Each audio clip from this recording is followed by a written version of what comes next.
Pemirsa, pemerintah mengizinkan warga yang berusia di bawah 45 tahun untuk kembali bekerja. Kebijakan ini guna menekan potensi pemutusan hubungan kerja dampak corona.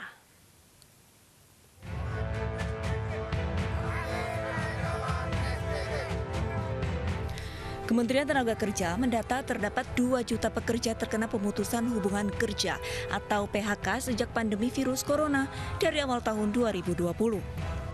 Guna menekan potensi PHK dampak corona, Ketua Gugus Tugas Percepatan Penanganan COVID-19 memiliki kebijakan tersendiri. Di bawah 45 tahun, mereka adalah secara fisik sehat, mereka punya mobilitas yang tinggi, dan rata-rata kalau toh mereka terpapar, mereka belum tentu sakit, mereka tidak ada gejala. Nah, kelompok ini tentunya kita berikan ruang untuk bisa beraktivitas lebih banyak lagi, sehingga potensi terkapar karena PHK akan bisa kita kurangi. Namun kebijakan ini bak dua mata pisau. Pasalnya berdasarkan data dari gugus tugas COVID-19, sebagian besar penyumbang kasus virus corona adalah masyarakat yang berusia 46 hingga 59 tahun. Namun kelompok usia 18 hingga 30, yaitu sebanyak 18,7% dan 31 hingga 45 tahun sebanyak 30,5%. Dengan kata lain, dari dua kelompok usia tersebut mencapai 49,2%. Sejumlah pengamat mengkhawatirkan penerapan kebijakan ini justru akan menaikkan jumlah penyebaran COVID-19 di Indonesia. Dan untuk mengetahui dampak dan efektivitas kebijakan usia di bawah 45 tahun diperbolehkan kembali bekerja, sudah terhubung dengan ahli epidemiologi Bapak Diki Budiman. Selamat sore waktu Indonesia, Pak Diki. Selamat malam waktu Australia, Mbak Bernadette. Baik, Pak Diki, sebelumnya pemerintah ini mengatakan usia muda ini sangat berbahaya karena rentan menularkan corona tanpa gejala. Dan sekarang akan dilonggarkan dengan mengizinkan mereka untuk kembali bekerja. Bagaimana Anda melihat kebijakan ini? Memang kebijakan ini ya seperti yang tadi disampaikan di pengantar, seperti dua mata mata koin ya. Tapi kita harus mencari dalam hal ini win-win solution. Nah, untuk kebijakan di bawah usia katakan 45 atau 48 ini memang harus ditempuh karena kita tidak bisa juga membiarkan orang untuk terus berada di rumah misalnya. Namun, kebijakan ini juga harus dilandasi atau disertai dengan beberapa tindakan yang sifatnya melindungi juga para populasi dewasa muda ini ya. Dan saya juga ingin menyarankan bahwa pemerintah atau pada institusi atau organisasi dan perkantoran yang akan nanti menerapkan kebijakan ini juga mulai memilih mana yang esensial, mana yang tidak. Dan ini akan dipilih juga ke kelompok yang memiliki penyakit komorbiditas, kemudian pada usia itu kan tidak semuanya sehat. Ada juga yang memiliki misalnya terutama untuk obesitas ini, obesitas sudah cenderung dia memiliki penyakit komorbiditas yang akan meningkatkan risiko dia untuk terkena COVID. Kemudian juga tergantung jenis pekerjaan.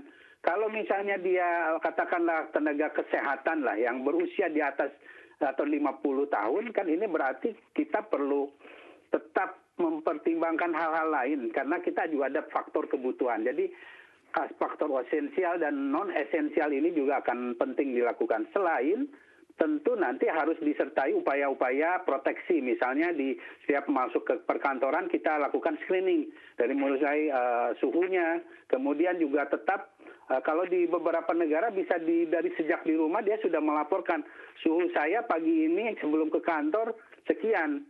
Nah, kalau dibatas misalnya di 38 derajat atau dia merasa tidak enak, ya sudah harus dipastikan dia tidak boleh bekerja. Jadi intinya kebijakan ini sangat realistis ya, sangat realistis karena kita dalam kondisi pandemi ini tidak akan selesai dalam waktu cepat. Kita harus mulai mencari solusi yang sifatnya win-win solution. Nah, tetapi juga kita jangan sampai mengabaikan keselamatan dan upaya pencegahan pada kelompok pekerja ini.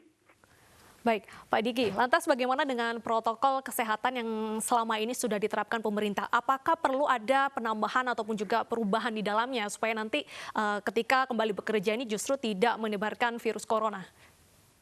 Ya, memang ini yang harus kita akui bahwa upaya untuk strategi utama di pandemi ini kita masih harus melakukan peningkatan yang sangat masif dan agresif. Salah satunya adalah testing. Jadi untuk beberapa jenis pekerjaan, katakanlah untuk di rumah sakit ya, rumah sakit kan itu juga ada pekerja yang non kesehatannya, yang misalnya sifatnya administrasi. Ini ada upaya-upaya yang harusnya dilakukan seperti tes. Testing ini harus dilakukan juga pada lokasi-lokasi perkantoran yang sifatnya strategis, yang sifatnya memberi layanan pada masyarakat.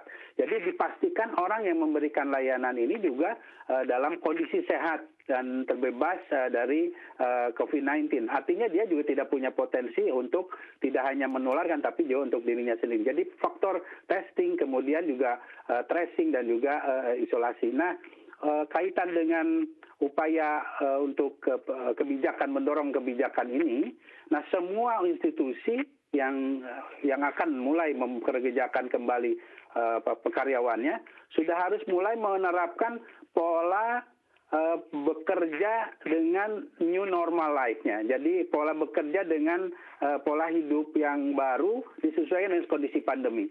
Jadi mereka harus memastikan bahwa tidak hanya tadi saya sampaikan di screening awal ketika masuk perkantoran, tapi juga dalam posisi pekerjaannya, di posisi duduknya dan lain sebagainya ini harus mulai diatur supaya tetap memenuhi yang kita sudah jalankan selama ini, kita coba maksimalkan, yaitu pembatasan sosial dan fisik, yaitu dari jarak dan juga tetap memakai masker dan semacamnya. Baik, menurut Pak Diki sendiri apakah sebenarnya pelonggaran untuk usia di bawah 45 tahun ini sudah tepat atau lebih tepat lagi jika sebenarnya pelonggaran ini tidak berdasarkan umur tapi berdasarkan wilayah-wilayah yang memang sangat zona merah? Kalau bisa seperti itu sangat ideal, kalau bisa seperti itu. Namun kita kembali ini, saya ingin selalu menyampaikan bahwa sebelum mengeluarkan satu kebijakan sebaiknya ada kajian, walaupun tidak harus lama kajiannya, tapi kajian supaya kajian cepat itu salah satu strateginya, shortcut-nya adalah melibatkan banyak ahli yang terlibat, yang beragam ahli itu, yang sehingga bisa menghasilkan satu keputusan yang cepat.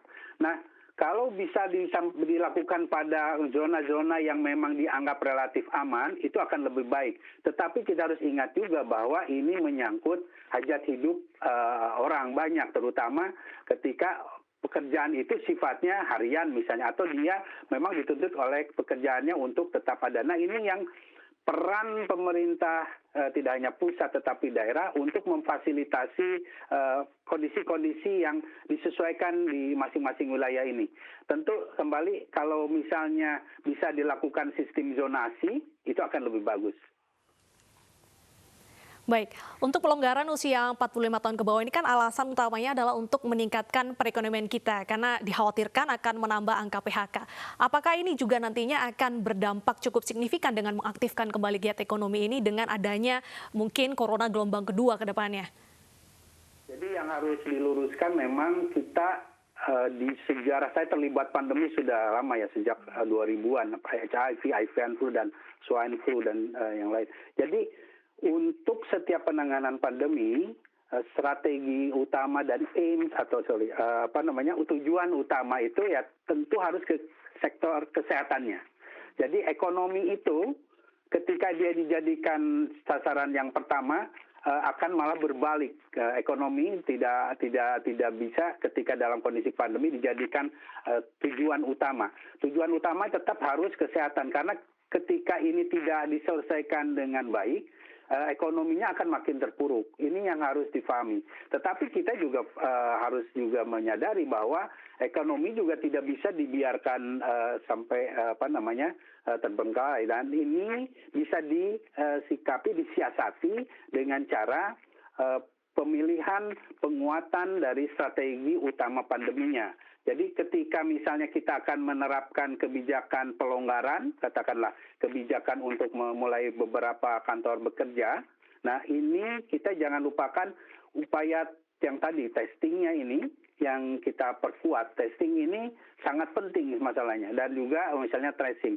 Nah, kalau misalnya dua saja, tracing dan testing ini kita bisa tingkatkan. Tracingnya misalnya dengan testing tambah tracing digital. Testingnya tidak hanya testing di mengandalkan yang ada di pemerintah, tapi juga melibatkan peran serta atau sektor di masyarakat atau di dunia pendidikan dan swasta. Kembali, kalau kita tidak mengutamakan strategi pandemi dalam artian tujuan utama meredam pandeminya, ini tidak akan menghasilkan tujuan yang kita capai, yaitu bisa bangkit lagi ekonomi. Jadi ekonomi jangan dibalik jadi tujuan utama. Jadi harus tetap kesehatan. Baik, kalau kita lihat dengan kondisi pandemi corona saat ini, melihat juga angka pasien sembuh juga semakin meningkat. Apakah dengan memprioritaskan ekonomi ini sudah tepat waktunya atau pemerintah dianjurkan untuk menahan dulu untuk melonggarkan PSBB ini? Nah, ini yang harus difahami bahwa Indonesia ini kan kondisi geografisnya berbeda.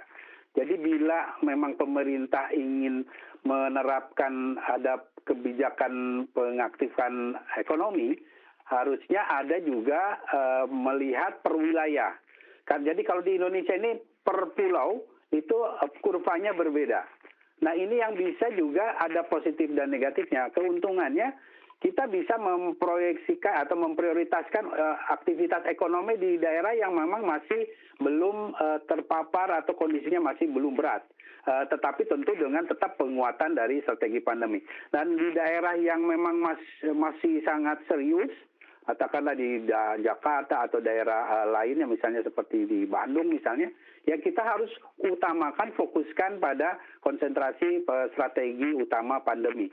Jadi kembali sistem, kalau bisa dilakukan sistem zonasi, itu akan sangat baik. Sehingga kita bisa memainkan itu yang disebut dengan, kalau di dalam istilah epidemiologi, palu dan berdansa. Jadi ada upaya penekanan, di sisi lain ada yang mulai dilonggarkan. Tapi ini memang memerlukan monitoring, evaluasi, dan juga validitas kelengkapan data, sehingga kita bisa memantau dan memastikan intervensi mana yang harus dilakukan itu dengan tepat.